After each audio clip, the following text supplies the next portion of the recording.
Welcome! This is how Nami made an angry pile of velvet noodles and then MacGyvered a light stand out of plastic and somehow did not burn her house down. I'm going to eat on this train so much. I call it already. Whee! Okay. My feet are officially trapped. Guess this is where I'm staying tonight. Bye!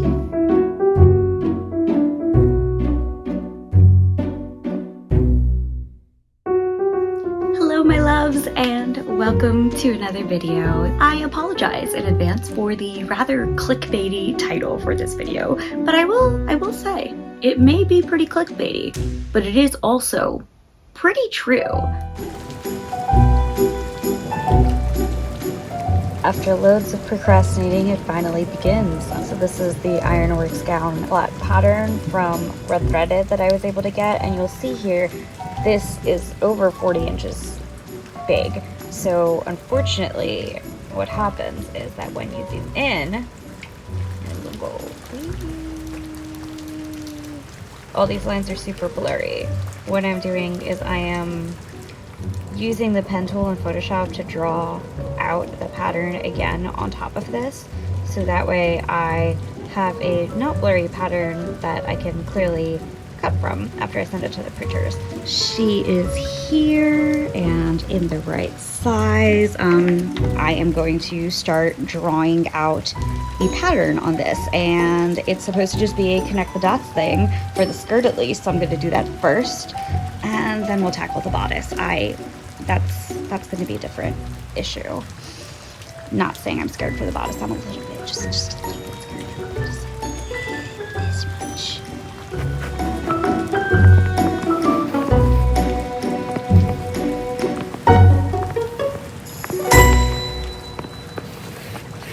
So I have some great news. It really just was connect the dots. So that right there is going to be the center front, and this is the side front. And I basically just drew those lines where they correspond to on the image of the dress.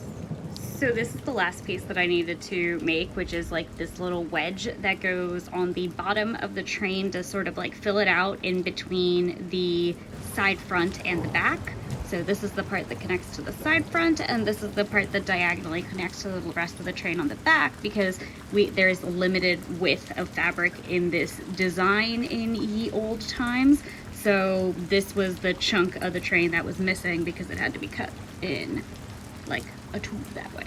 So I thought I had made it out scot-free, but turns out I did not, and I had to sketch this little bitty bit of the pattern out so I had enough space for it. But you know what? All in all, not bad at all. I currently do have all of the pieces sketched out now. They are sitting there in a very useful pile. I don't know where my scotch tape is, so for right now I'm just going to leave this on the floor, but at some point I'm going to tape them all together and then cut out fabric, I guess. Ugh. If you hear screaming in the background of this clip, don't be alarmed, because it's the Super Bowl and my parents are going feral. It's kind of hilarious, but I have had a glass of wine and it is now time to cut out these panels. You might notice, hey, what's this weird little seam doing in the middle of the thing? And well, my friend, let me tell you, the way that the lines across this raw silk go is not on the length of the fabric, it's across the width, so I had to join two lengths here to make it do the thing correctly, which means that unfortunately that's going to be a seam through most of my panels. But you know what? It's okay, because there's going to be so much stuff on top of it that you, in theory, will not notice. So, right, here's hoping I don't cut a finger off, because, wine. Yay!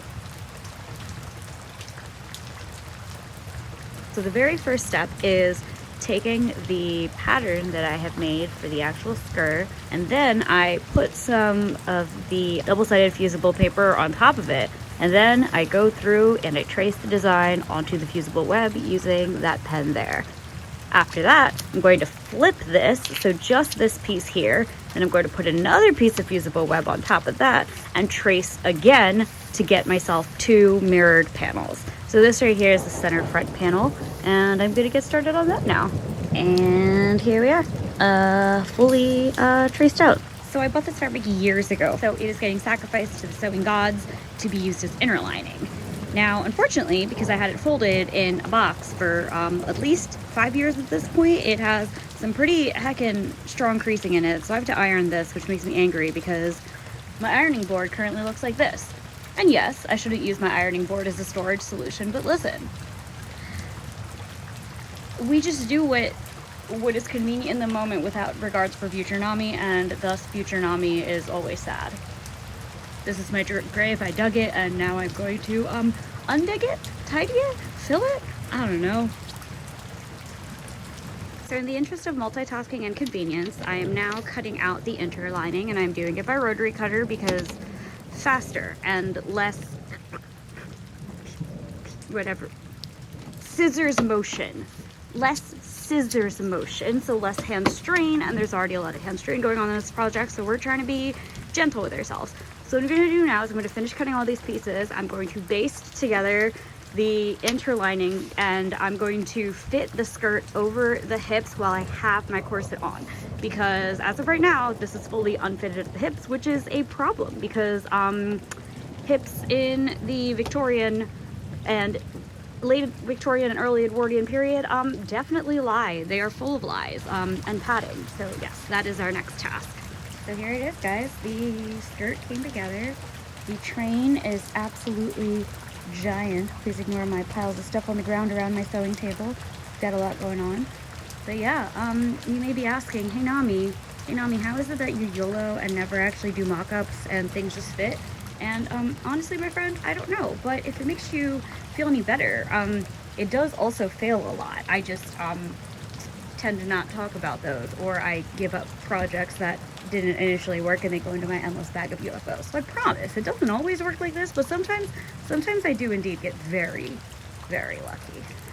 I feel swooshy in this. I can't stop dancing in this, so watching this filming experience is probably a mess, and for that I apologize, but I feel like a princess. I feel like Victorian Cinderella would wear this, wouldn't she? Am I gonna have to make a Victorian Cinderella dress now? I'm going to eat on this train so much. I call it already. Whee! Okay. My feet are officially trapped. Guess this is where I'm staying tonight. Bye. And then it was time to baste. So I basted the interlining to the hem facing at the bottom of the skirt. That was the first round of basting, and after that I also basted the applique skirt panels, the fashion fabric, to the interlining. And when these are basted together, as you can see, the hem facing is actually sandwiched between the interlining and the fashion fabric, so it is not actually visible on the inside of the skirt. In order to make sure everything stayed properly aligned, I made sure to pin everything into place first, and then I went through and I did big spaced running stitches. These were done in what I hoped would be the seam allowances of everything, but I missed the spot on a few, and that wasn't always the case. I did very technically this gown in 10 working days. One of these days was partially in early January, where I did some digitizing, and then later on that month where I also drew out the actual pattern, but the vast majority of the work took place in 2 weeks within March. It was done in about 9 days then, with a 5-day little break because I had extreme tummy problems. So when it comes down to it, this was actually a 10-day make. It was just, 10 days slightly spread out, but I digress. So the two back panels are fully done and prepped, and that means not only is all the applique finished, hello Mirror Nami, but they also have been flatlined with the interlining, and I added some fabric about 10 to 11 inches from the bottom for the hem facing. And the crazy part is that, logically I knew that flatlining gives your fabric a lot more body, but it's kind of amazing how much it actually does, because this fabric, it's not flimsy on its own, but it's a really light silk, but it didn't actually hold its shape very well on its own. But now that it's flatlined to this, it's solid. It's like pretty hefty. And the crazy part is that this fabric itself isn't that heavy either. It's kind of like a miscellaneous, like satiny kind of fabric. So it's kind of wild how much more structure you get from flat lining, because like lining or like bag lining the way that we do in like modern clothing doesn't give you the structure. It just you know, hides all the grubbiness inside. And this is fascinating. Like look how crispy she is. Now I'm kind of like torn between wanting to just sew up the back seam to like have a seam sewn and like look at it, or like actually doing the stuff that I'm supposed to do and like tracing out the other panels for the other for the rest of the skirt applique. And I know I should be doing the applique tracing, but I really want to see things together, you know. Choices awful. And now the moment y'all have been waiting for patiently, the full applique process. So we start by ironing on the drawn out design to the wrong side of the velvet fabric, and then I went in and cut it all out by hand. Yep, by hand. You'll see here that I actually switched back and forth between two different cutting methods. One was a very old pair of fabric scissors that were already dulled a bit, so I did not mind sacrificing them on paper. And then I also went back and used the rotary cutter. Sometimes I used the rotary cutter on the wrong spots and ended up having to cut them out with scissors anyway. I also thwarted myself quite a bit because my rotary cutter blade was blunted and I just could not get a grip on the like washer at the back to add a new blade. So I just sort of went, guess I'll make do. And I did. It wasn't great, but it was fine. This was incredibly straining, but the main reason I kept going back and forth between the two different types of cutting method was to give my hand a break between them. This would be difficult for anybody, and that makes perfect sense, but I also have wrist problems. I broke my elbow in December of 2021, and my elbow, the elbow I broke was my dominant elbow, so I am fine now. However, I also have tendonitis in my right wrist now because of the weakness in my entire arm during that time, and I overdid it like a foolish fool. And basically that means that now I have to be very, very proactive and diligent with how I craft in order to make sure that I'm not hurting myself more. So basically switching up cutting methods and making sure to take breaks and stretch my hand out. I might actually be in the best hand health that I've been in a while because this definitely helped increase my strength as well, but it's also not a realistic thing for people to always do, and I'm not out here saying y'all should do this because frankly, I realized after the fact that I could have used my Cricut to do this. I was hesitant to do so because the panels are so huge that I thought that you would see all the seams in between, or rather the breaks between the panel where I had to cut them into separate pieces to fit into the Cricut cutting space. Except turns out that the velvet pile just naturally hides this in the first place, and I realized that halfway through the project and I was like, well, sucks to suck, doesn't it? And then I continued cutting by hand because frankly at this point setting everything up with the Cricut would have been a little bit harder, and I was not about that life. But for now I will leave you to some more footage of me cutting this out, and you'll also see my little MacGyvered light box, which is a ring light under a piece of plastic that I used to see the pattern of the applique placement through my fashion fabric so I could position these correctly. I figured out this trick on the second back panel when I started it, and I haven't looked back since because it was highly effective. So enjoy some speedy progress, and I apologize for the fact that my cutting hands are not always in frame. I did my best. It wasn't very good. So why this dress? I actually own the Worth book about all their gowns, and I remember flipping through it, and the one that I really kept coming back to was the Ironworks gown. However, at that time, I didn't really feel the motivation to do it because the lovely Cynthia of Redthreaded had already done it, and I'm kind of a why repeat what was already perfect type of gal. So the desire to make that gown was there, but it kind of laid on the back burner for a really, really long time. But then This year, the Chicago Historical Costume Society put on their first ever ball, and this ball, which was last weekend, was called La Soirée Dorée. All of the advertising for the ball had been done in a green and gold color scheme and had like an absinthe fairy design on it. And I was like, oh, green and gold. What if Ironworks gown, but green and gold? So Goldworks gown. Was this all because of a pun? Like, at least 70% of the driving force was a pun, although the desire to do the gown had already been there. But the pun was sort of what cinched it. Guys, I've sewn together the first panel, and it's not perfect. I'm gonna unpick a few spots to redo it.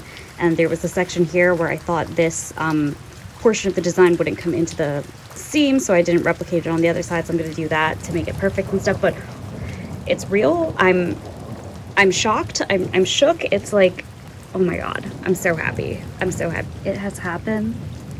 The skirt is in one piece. I need to pleat it down, but guys, it is in one piece.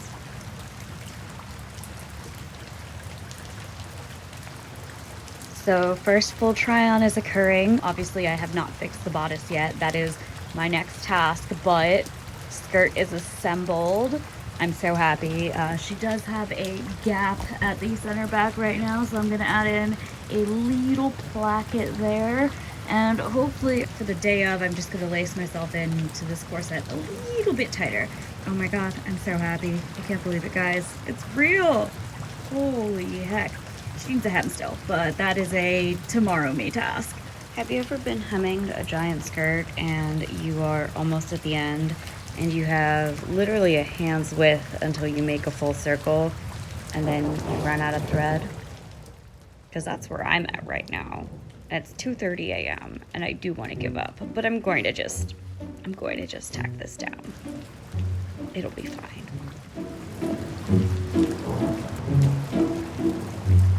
So it is 12:40. I am in the chemise that Abby lent me, and I am backstitching in a pocket because that is the best way to use my time now. My hair is wet setting right now, and I'm just gonna do a quick little backstitch. Yep, that's it. That's my story, and I'm sticking to it.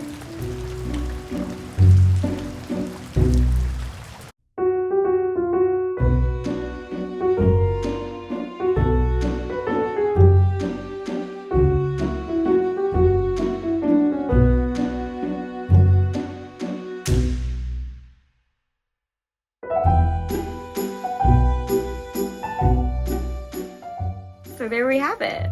Thank you guys so much for watching this video. This is my first time doing an actual proper outro, so I wanted to talk about the project and my thoughts on it. Here are the little tiny fixes that I actually want to do for this gown. Make a bigger pocket. The pocket that I made is just big enough to hold my phone, which is good, but when I also have my little tiny wallet in there and like my little box of straight pins, stuff doesn't fit anymore, so I have to consolidate. One more thing that I want to do is add a hook to actually hold the pocket closed. This also will probably be a problem for drunk Nami of the future though, because she will also not be able to get her pocket open, but you know what?